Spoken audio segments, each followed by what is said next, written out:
Assalamualaikum, selamat pagi Wong Siong Laliao. Okey, hari ni kita nak DIY buat satu rak. Rak dia berlantarkan jari ni.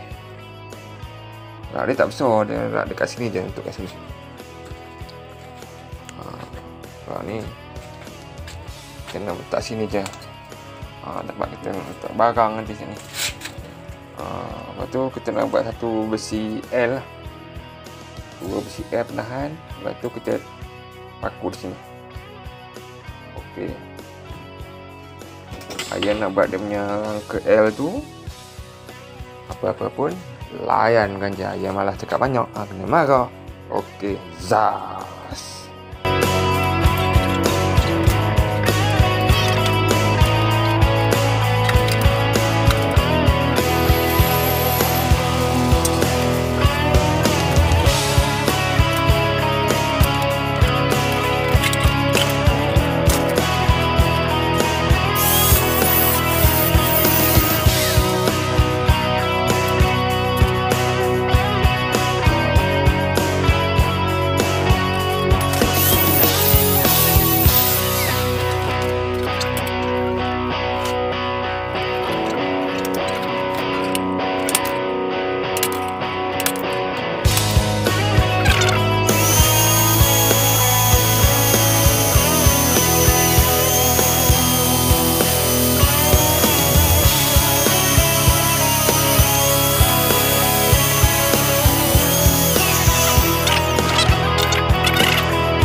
Nah.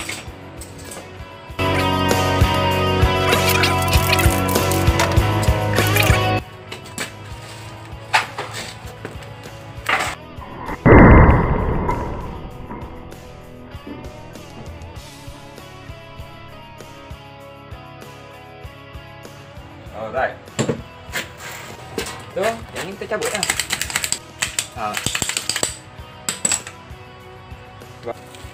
Dah.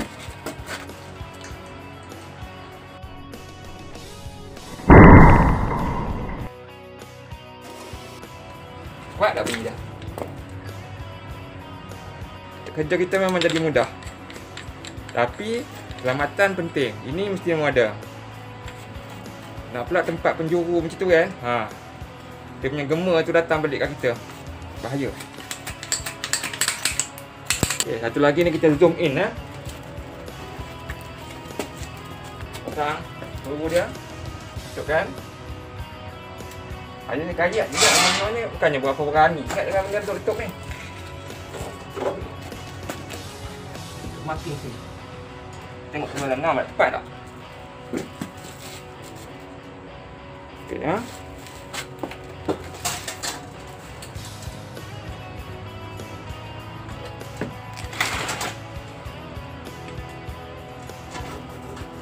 Fire in the hole. Memang jadi mudah kerja kita. Cukup cepat jadi.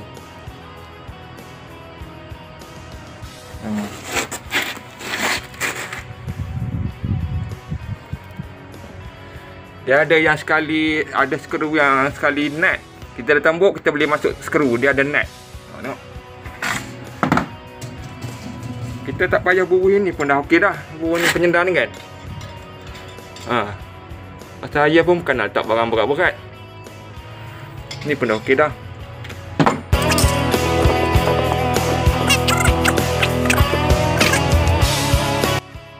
Okeylah. Cukup sampai di situ saja. Assalamualaikum. Selamat tengah hari. Wong Siong Chao Si.